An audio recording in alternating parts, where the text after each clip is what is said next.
welcome back to the ranch. I am April, the Wolf Ranch Girl, and today I'm going to attempt to do this video without my glasses because you guys have seen in the last couple of videos that my lights have been driving me crazy, and no matter what I do, I can't get the glare out of my eyes, and then I get distracted, and it's just a thing. So last video, we talked about the goals for 2024, or my goals for 2024, and the theme for 2024. So this video is going to be a continuation of one of my goals, and that was the theme is quality over quantity. So within that, I had quality time, quality finances, and quality home. So we're going to be touching on the quality finances. So today I'm going to be sharing 5 steps to a financial reset. So let's get started. Let's go. Okay. So step number 1, daily check-ins. When I'm on my phone in the morning, because I will still have to do those things for the side jobs that I do. The first thing that I'm going to do before I get onto Facebook and check those things is to log into my bank account. So we actually have 2 separate banks. We have separated our rental business from our home business. I'm in the process of doing that. Very important, by the way. So I have apps for both of those banks on my phone. So that way I can get in the morning and check the balance on the rental building, and then also check the balances on our personal accounts. Now, the reason that this is important, you guys, and it's a really good thing to get in the habit of doing, is because we forget what items we have subscribed to. Or you forget that you've ordered something from Amazon. So one of the biggest mistakes, and that I teach my students as well as myself and my kids, is that when you go on and you look at your bank account balance, that is not accurate. Everybody thinks it is, but it is not. So you might see that you have, let's say, $1,000 in there, but you've got $700 getting ready to come out. You haven't tracked that transaction. The bank doesn't know about the transaction because it hasn't walked through their door yet. And so you're like, okay, yeah, I can go and spend $500 on this, thinking that you've got $1,000 in there when you really only have $300.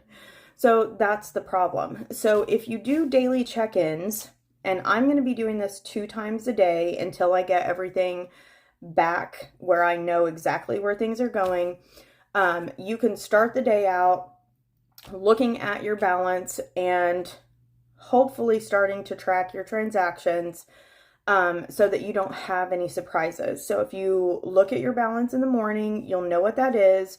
Look at the balance again at night and see if there's anything that has come through that you didn't realize. I actually just fell into this trap just the other day because I had ordered a gift for my mother-in-law for Christmas, and it wasn't here yet. I was expecting for it to be here. When you shop online, it doesn't come out of your account until it ships, especially with Amazon. So if you place an order in December and it's not supposed to ship till January, that didn't come out of your account in December. It's coming out of your account now. So just be careful about that. So I was able to catch that. I did have obviously enough money in my account. Everything was fine, but I forgot. The point was, oh yeah, I forgot that I ordered that. Or I knew that I ordered it. I was expecting it to come in, but I forgot that they don't take it out until it ships. So that's an issue. The next thing is, and this is still with step 1, but track your transactions. Track your transactions. There's a great digital checkbook that does not attach to your checking account. I need to look it up. Let me see if I can look it up on here. I don't know. Okay, yes, it is called Volcron Checkbook app, and it literally, you just enter your beginning balance, you enter the transaction, it automatically does all the calculations for you, but it is not attached to your checking account. You guys, I'm not comfortable with giving access to third-party apps to my checking account. I know that it's only supposed to be to export data, but with all of the hacking scams and everything that are going on, I just don't feel comfortable doing it. And so if you are a person who lives and dies by your phone, and many of my students are, that's why I've tested this out, so I could tell my students about it, and we actually use it in class, so that they know how to use it and how easy it is. The Volcron checkbook app is super duper easy. And then there's also another one for Apple, for iPhones, and I think it's just called Checking Account. Very, very, very simple. Works basically the same way. You don't open your account, but you open your account by giving it a name, put in your beginning balance, and then as you spend or deposit money, you just track them. Or you can do the good old fashioned checkbook transaction record, where you do everything on paper. And this is what I'm going to be doing. Things are going to be a little bit different for me. So I have 3 different accounts that I am tracking. So I have our house account, I have my account, and then I have the business account that I'm going to be tracking. And I'm trying to find them. Here they are. So I use the traditional, here's my checkbook, but I use the traditional checking. See, it says Wolf House account, the transaction record for our house account, and then for the business account and my personal account. My goodness, if I can get these things out of here. I use the Erin Condren Petite lined journals. So the reason I do that is because for the business account, I need to keep a little bit more information.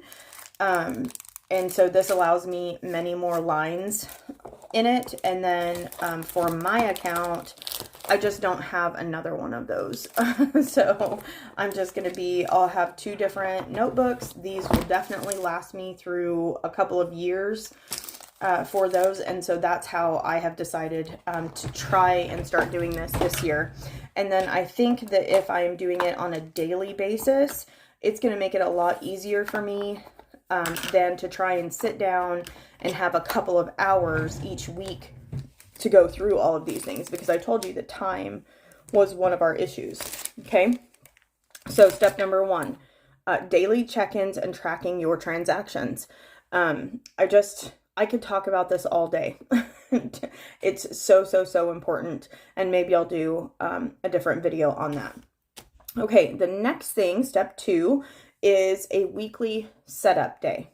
Okay. So if my home is running smoothly, then I feel much more capable of conquering the tasks that I need to conquer. So for instance, if I wake up in the morning and my kitchen is a disgusting mess, that's the first thing I see, and that's going to set my mindset. It's going to make me feel behind. It's going to make me feel rushed for the rest of the day. And it's just going to be a bad deal. So I'm trying every night to make sure that the kitchen is cleaned and picked up, everything's ready to go, so that I don't wake up having a task sitting on top of me. And it has been working out pretty well, albeit I have been off. Like I said, I'm a teacher, so we have been off on winter break. Today's the last day. Sad face. I love my job and I love my kids, but it's nice to be off. So I've been trying to do that. I have been trying to figure out a better laundry system and just things to make the house run easily. Now, the biggest thing is being home, because if you're not home, then you don't have the time at home to be able to do the things that make your house run smoothly. So again, that is what we're working on, being home. So I choose Sundays as our reset and setup day.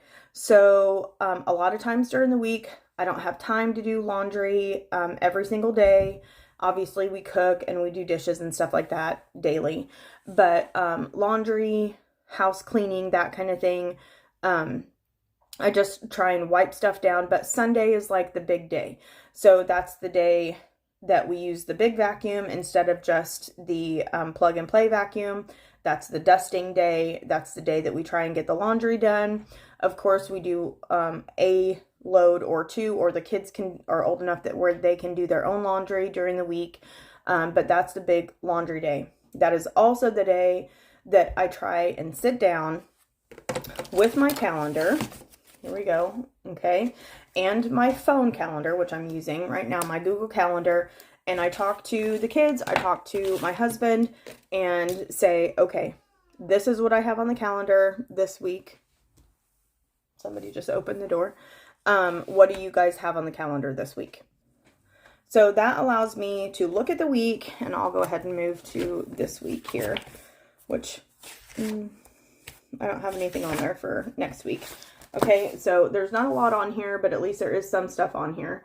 Okay, so that allows me to look at the day and say, all right, like today, I have a meeting at the chamber here coming up pretty soon, and then I have an appointment at 2:45, so that's not going to let me get home until around 4 o'clock. So do I need to go ahead and make dinner ahead of time, which I did. I put broccoli cheddar soup in the crock pot. So all I have to do is, or my husband can cut up some lettuce, some salad, and we'll have soup and salad for dinner. So that allows me to look at the week ahead and just try and minimize the surprises. It also allows me to look at my budget. So we get paid every 2 weeks. So they're not set days of the month. It's every 2 weeks, and then I will be able to look at that and be like, okay, next Thursday and Friday are our pay days, so I need to make sure on Thursday night that I schedule in some time to be able to do the bills and get all of those ready to be paid and sent out, or anything that needs to be done on that Friday. So it allows me to schedule my time and look ahead, which leads us into step number 3, which is meal planning and prepping. So you guys, if you are trying to save money, this is probably the second most important thing for you to do, because once you know where your money's going with tracking transactions, you'll be able to discontinue any services that you thought you used but didn't, or you forgot that you paid for. Okay, so that's going to save you money. We're going to deal with that in February. But when you realize how much money that you are spending eating out, it is going to literally blow your mind. I looked back for 3 months, just from October, November, and December, and I can tell you that we easily spent over $1,000 eating out in 3 months. Probably more than that. I just was like, put a brain block on because I don't want to admit it. It's terrible.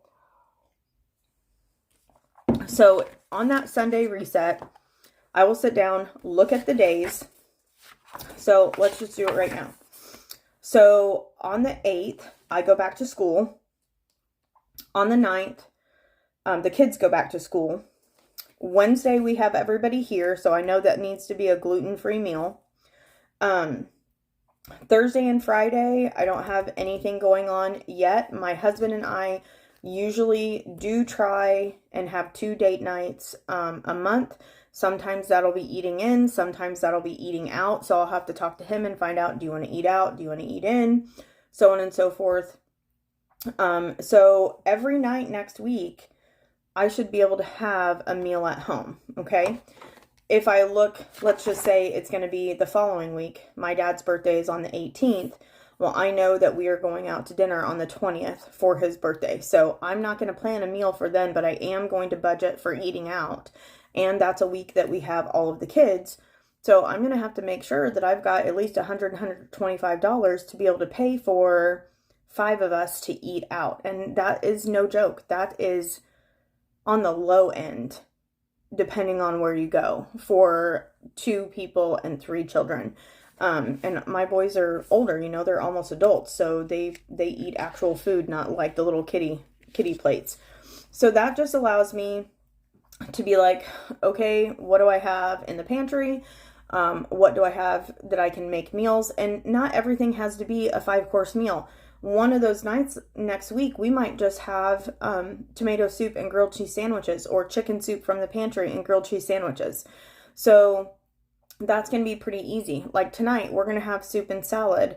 It took me 10, 12 minutes to get everything dumped into the crock pot today. And we'll have enough for all of us to probably eat. I will only eat one bowl of soup, but 2 bowls of soup and then some left over for lunches. So just planning out your meals. And you guys, if I go to Walmart, so for dinner tonight, I made the Copycat Panera broccoli cheddar soup. It's on Pinterest. You can just search it up like that. But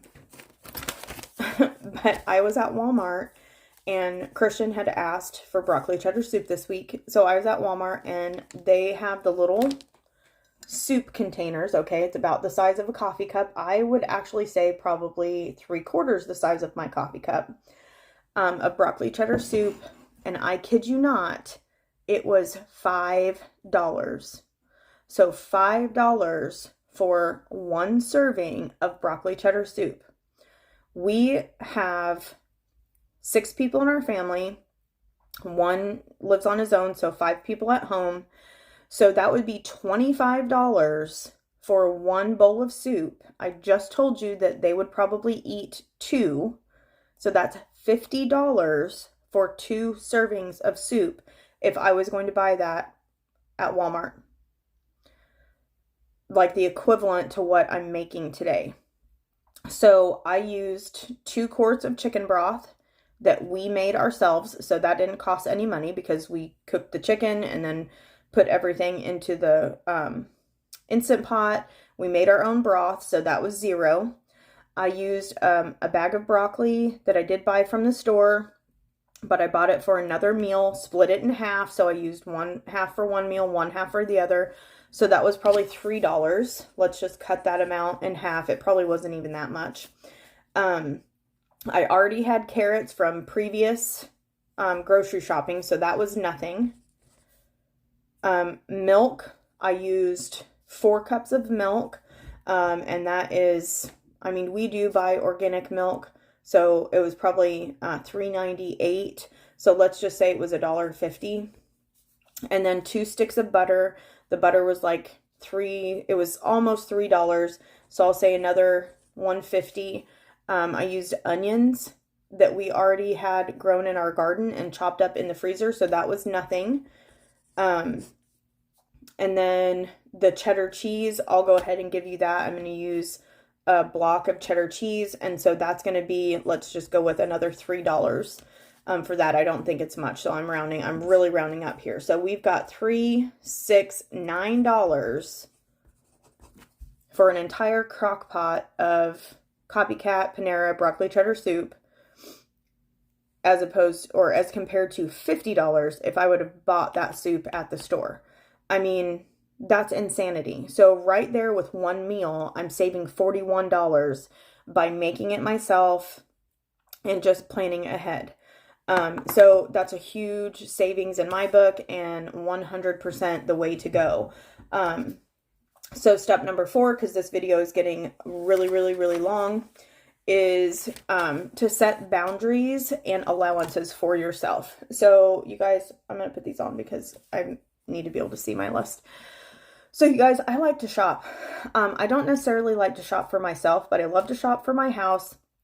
I love to shop for my husband and my kids. And I do like to shop for myself sometimes.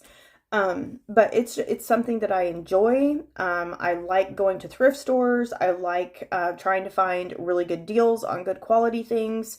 I love to decorate. You know, we have the rental, the short-term rentals, so I like to decorate for them as well, and that can get out of hand. So I need to set boundaries for myself, but I also need to set allowances, because if I'm like, okay, I'm fed up with it, I'm not shopping anymore, I'm not doing this, I'm doing a no-buy year, y'all, that's not happening.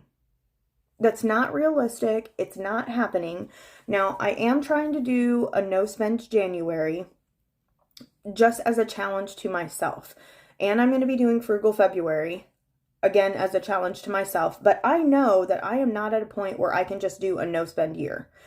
It's not going to happen. But what I can do is I can set limitations and allowances for myself.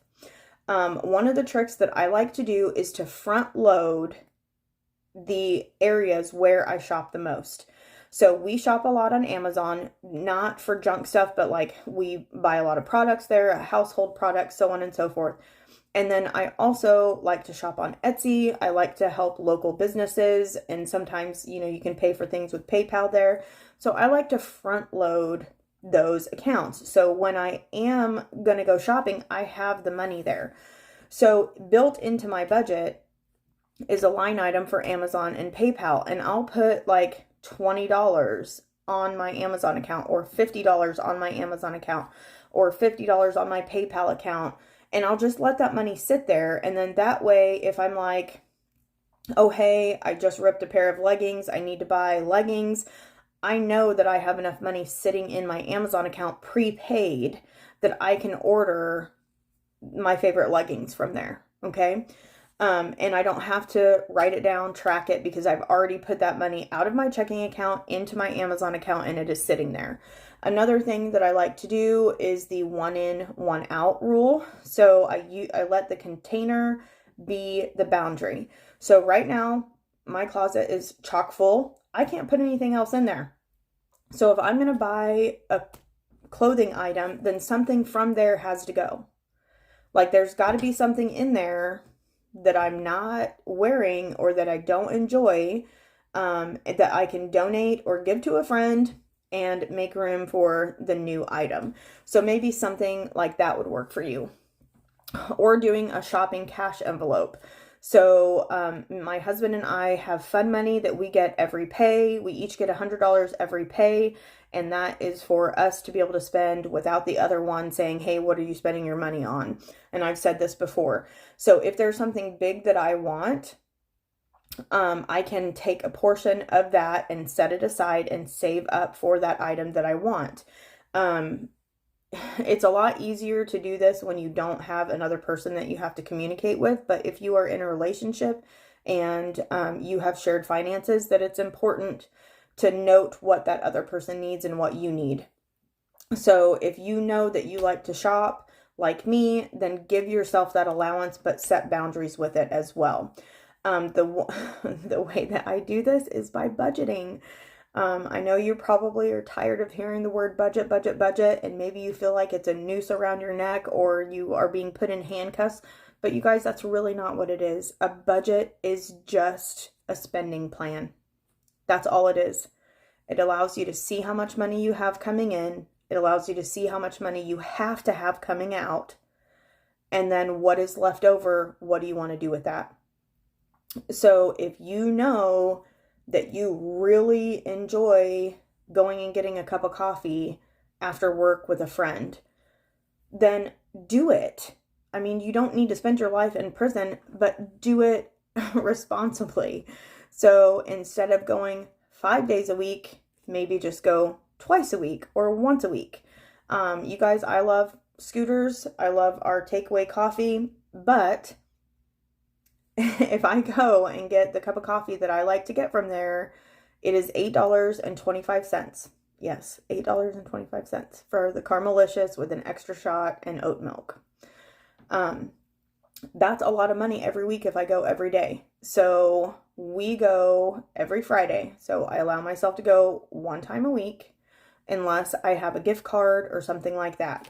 And that's enough. I can make really good coffee at home. I do it every day that I'm not at work. I don't need to go through the drive-thru every single day. So it does require restraint, but I'd much rather restrain myself on shopping or takeaway coffees than try to have to scramble and figure out how to pay $300 in overdraft fees when I don't have any money because I've spent it all on coffee and clothes. So I think it really just requires a paradigm shift, a change in your perspective. Okay, so then the last thing is start investing. So I'm turning 45 this year, and luckily I am in an industry where our school districts have pensions. My husband is in an industry where the municipalities have pensions. So that is an employer and employee funded retirement plan. But so many businesses do not offer those anymore. They offer nothing. Like, you could work at a place for 25 years and not have anything to show for it because they do not offer pension plans anymore or retirement plans anymore. So your retirement is really up to you. So find out if you are in an industry that does have a pension. If you do, awesome. Okay. Also find out, does the company that you work for, if they do or don't have a pension for you, do they offer IRAs or 401ks? Okay. So that is a retirement plan, an investment plan that is provided by an employer through an investment company, and you contribute a portion of your paycheck to that. And then oftentimes, not always though, that employer will match up to a certain percentage. So for instance, they might not offer a pension plan, but they do offer a 401k, and they will match up to 10% of what you put in. So if you are putting 5% of your income in, they're going to put 5% in. So you've got 10%. If you work up to 10% and they're going to put 10% in, then you've got 20% going into a long-term investment. And you guys, when I say investments, I mean long-term investments. I'm not talking about day trading. I'm not talking about being on your phone, watching all the stocks go up and down. I am talking about long-term investments where you can see compounding interest. So that is, you invest money, your money earns interest on those investments, and then the next year, your money earns interest on the money that you add and the investment or the interest that you've already earned interest on. It's compounding interest. It is an amazing, amazing thing. I teach a lesson in my class, and the kids like it, but I call it, Today You Get to Make Miss Wolf Cry.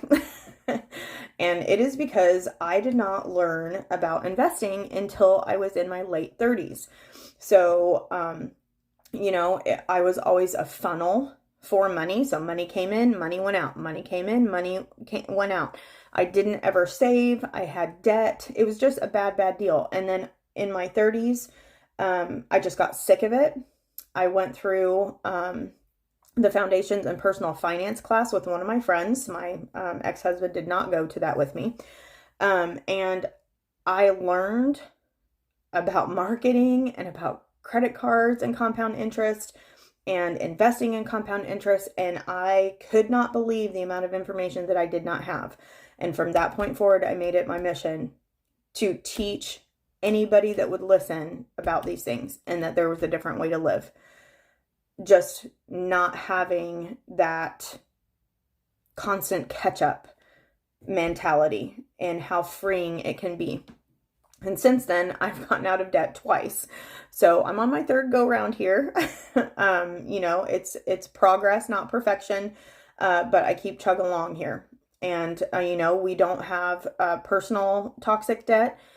We do have an investment building, which is an investment property, which is awesome. And hopefully when we're finished with it, will provide us additional income stream into our retirement. And then hopefully for our children when we're gone also. And we do have some toxic debt on that, but not so much that I can't pay it off within, the next 6 months. So it's controlled, at least at this point in time, not perfect, but progress. Okay. But as soon as I found out about compound interest and started looking at compound interest calculators, I contacted an investment banker right away. And you guys, I was in such a poor financial state that all I could afford to start investing at 35 years old was $25 a month. That's it. That's all I could afford. And my investment banker is amazing. And he said, that's okay. If that's what you can afford, then that's what we'll start with. And once I started getting things paid off, I reevaluated it at 6 months. I was able to start moving up to $50 a month. So that's what I did. Okay. So since then, it's taken me 10 years, but now I'm up to $500 a month putting into an IRA. Okay. So even if your industry does have a pension, That doesn't necessarily mean that that's going to cover all of your expenses in retirement. So look at investing. Please look at investing. Talk to your kids about investing. I'll write it down right now to do a compound interest video. I'm writing it down. Now this is why, and I'll keep the secret of why it's today you're gonna make Miss Wolf cry until I do that video. Because it's super funny, but it is sad. I mean, I do want to sit there when I teach this lesson and I look at my reality and what their reality could be. I'm just like, man, if I could get those years back, I would just not have to worry about anything in retirement. And it's just so important. Time is so important when you are looking at building retirement wealth or generational wealth. And so start now. That's my biggest thing for you guys, is to start now. Okay, so that's all 5. And this took a lot longer than I thought it was going to take. I don't even know what time it is. But anyway, okay, so let's go ahead and recap. So daily check-in on your bank accounts, tracking your transactions so that you know what's coming out, you know what your true balance is in your accounts. A weekly setup or reset day so that you can look at the week coming up and make whatever plans that you need to for your home, for your finances, for your food. That leads into number 3, which is planning and prepping for meals. We talked about how much money you could save with just cooking one meal at home. And that could save you enough money where you could start investing, okay? 4, setting boundaries. Know yourself, know the things that you enjoy, know the things that you struggle with, set boundaries for yourself, and then also set allowances for yourself so that you do not feel like you are trapped or in prison with your money. And then 5, start investing. Get yourself a investment banker that's local to you, that has a teacher's heart, that will explain things to you and that makes you feel comfortable, and start investing what you can invest now. Just get in the habit, have it taken right out of your account so that, you know, it just goes and you're good to go, and then increase that as much as you can. Okay, so that is what I have for you guys today, and let me know if you have any other tips in the comments below. Like, subscribe, share, do all the things, because that's free, okay? And it will allow YouTube to see that you guys actually like the content, and then they will start suggesting it to other people, which will make our community grow and hopefully give more people power over their finances and their homes. So I will talk to you guys later. Have a great day.